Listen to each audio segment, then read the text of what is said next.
So, I grew up in South Philly. I grew up in a little Irish Catholic neighborhood. And in Philly, I mean, you live in these little row homes, and 3 blocks from my neighborhood is all black. 3 blocks from there is all Italian. And then 3 blocks from there will be all Cambodian. And you'll be walking, and you don't even know it. You're just walking, you're like, man, look at the black neighborhood. What the fuck, you know? You gotta get back out because that's how we live. We don't go in each other's neighborhoods as kids. It's unsafe to do these things. And you're taught generation through generation, don't go into the Italian neighborhood, don't go into the other, I mean, even the other white neighborhoods. You don't even go into the upper Irish neighborhoods. We just keep to ourselves, right? But we all go to school together. So look, my mom to rebel from her family, her Irish family, she went out, now this is in the 70s. My mom to rebel from her family, she went out and she had sex with a Dago, right? And that was the big taboo, you don't do that. See, because Rocky Balboa was big back then, right? So my mom liked that bad boy, Rocky Balboa. So she goes and she finds my dad who fits the stereotype at the time. He was a drug dealer, hung out in the streets, fist fought everybody, was a badass little Italian dude. My mom liked that, right?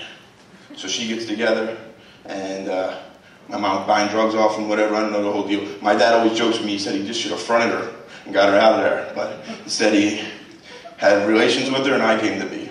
So now my mom and my dad, they try to make this thing work. And we live in a mixed section of the city. And I'm born with the name Francis Bertolini. So I'm definitely Italian.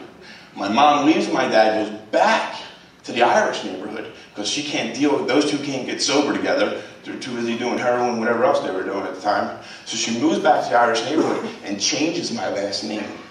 She takes away the Italian part because you don't want to grow up in an Irish neighborhood with an Italian last name. So she gives me Meeink. Meeink isn't even fucking Irish. But as long as it wasn't Italian, I was okay. So that's how it was. So look, my mom is this, she tries to make it on her own. We tried to do this thing, and my mom, she was a good woman. She really was. And I can remember being as a kid, and maybe some of you don't ever have the experience, but we were on welfare sometimes. And I remember, and see nowadays, when you're on welfare, you get a little credit card.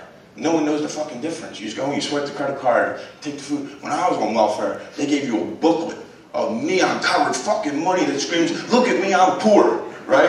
So you go into the store, every time you have this booklet of neon-colored money, screaming, fucking poor kid. And I stand there, and I'm about to buy all the food, and I'm about to pull out the food stamps, and who comes in the store with the hottest girl in my neighborhood? And you don't pull out food stamps in front of girls, you know? So I would go, oh, you first, you first. Chivalry ain't dead when you're fucking poor.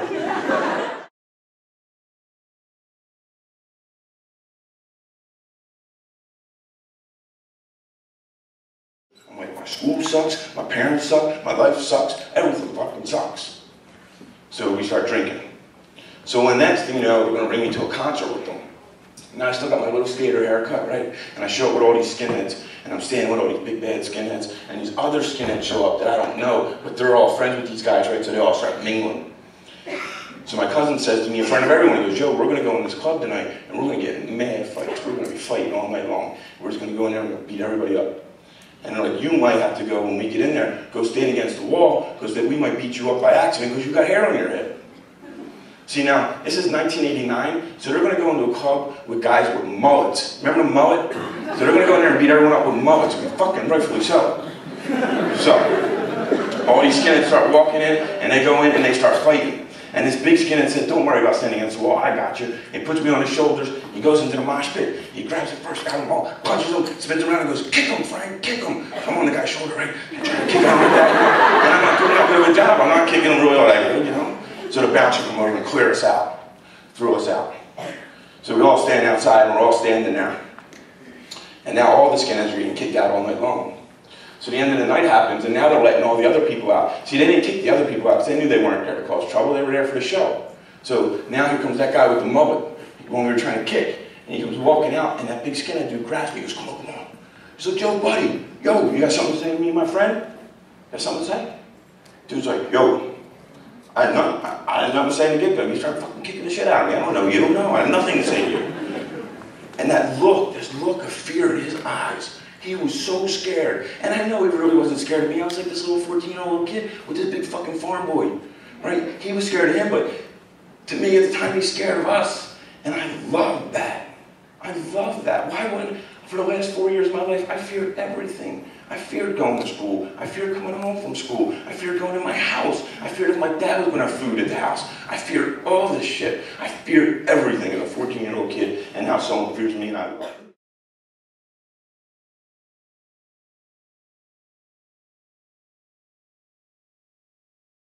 I slept with one of their guys and we hated each other. Now she's sleeping with the Connecticut skinheads and now we're all friends. So, we're all hanging out and I'm sitting on this little couch and I'm being kind of quiet, just thinking about things and thinking about my daughter, and this big fucking Nazi skinhead from New York keeps going, you just know Italians ain't white. Now this has been said through the movement forever, that Italians aren't white. Because Italians are darker skinned, they're from Southern Europe. And the Italians have been taken over so many times by different other ethnic groups, which is true. If you don't believe me, that's why fucking Venice was built. They built that city out in the middle of the ocean because they were tired of being taken over. And they're like, fuck it, you want to come get us? Get your ass out in the middle of the ocean and come get us, because we ain't fucking with you no more. So they were taken over that many times. So it might be true. Italians might not be white. They might not know what they're all the way back to their bloodline. That's why they have darker hair and their kinky hair and all that. So, he keeps saying it. And I got up and I said, yo dude, I'm half Irish, half Italian, dude. Knock the fuck off. And he goes, oh, you're half? I said, yeah, I'm half. He goes, oh, half's okay. So I could be half non-white in the white supremacist movement? Okay. So I sit back down and he kind of shuts up about it and he says it again. I got up and I said, dude, my daughter is 95% Italian. Are you saying she's not white? And he said, yep, boom. Just hit his big ass, right? Now we're in this big apartment, or in this little apartment, so this big fucking dude standing there, and he's trying to punch me, but he's too big, right? So I'm working him over on the inside, and I'm getting him, and we flip over, and I'm on top of him. So my friends, my own skinhead crew grab me, and like, come on, get out, what the fuck, friend? And they throw me out the door. And I was like, yo, what the fuck, guys? And most of you are Italian. You ain't saying shit. And they're like, who cares what he has to say? And I was like, I fucking care. So I walk back to the tribe by myself. Now I'm a drunk. I'm a complete drunk at this time. And I've been a drunk since I was 15 years old at this time still.